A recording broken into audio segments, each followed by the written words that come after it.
Dasar negara. Dasar negara adalah ajaran atau teori yang merupakan hasil pemikiran mengenai dunia dan kehidupan bernegara yang dijadikan sebagai pedoman dasar untuk mengatur kehidupan bangsa. Kedudukan dasar negara bersifat yuridis konstitusional dan imperatif. Yuridis konstitusional artinya mempunyai nilai dasar negara. Imperatif artinya mengikat dan memaksa semua yang ada di wilayah kekuasaan hukum suatu negara. Fungsi dasar negara. Yang pertama, dasar berdiri dan tegaknya negara. Artinya, dasar negara biasa muncul ketika suatu bangsa hendak mendirikan negara, seperti Indonesia waktu membuat Pancasila.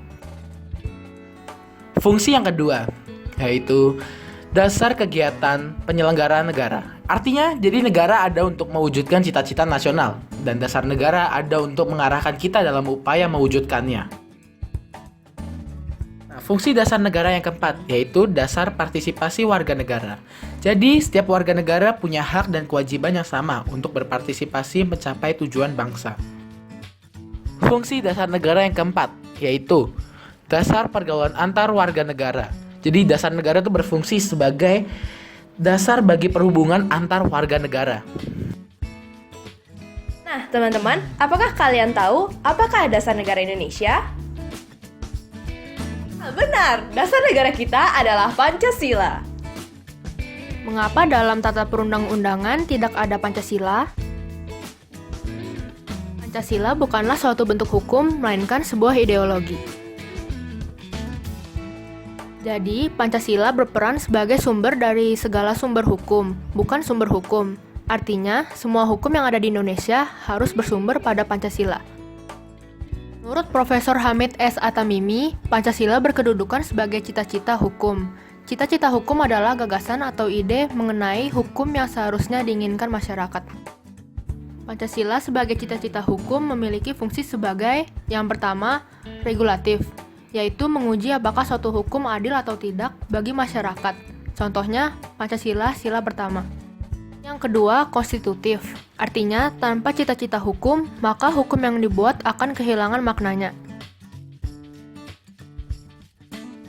Konstitusi berasal dari bahasa Latin constitutio.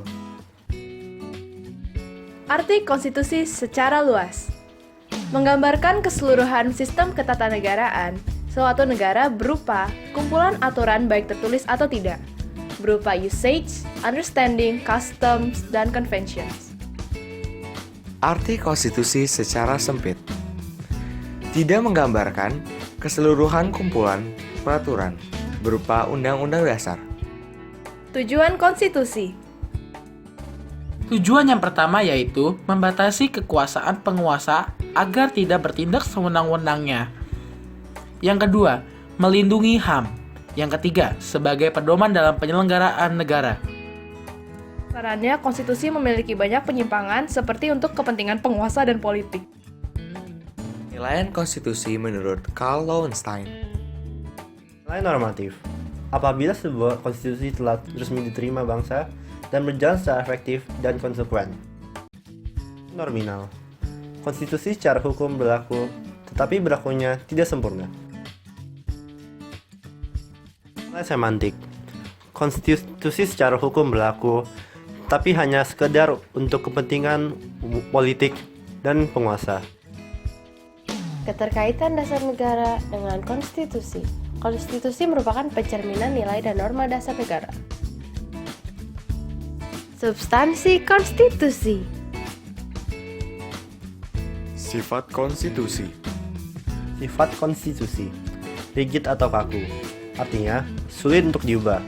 Fleksibel, mudah untuk diubah. Menurut Miriam Budiarjo, konstitusi memuat ketentuan berikut: organisasi negara, HAM, prosedur mengubah undang-undang, dan larangan mengubah sifat tertentu dari undang-undang dasar. Dasar negara.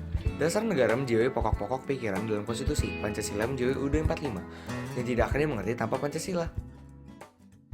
Terima kasih. Created using Powtoon.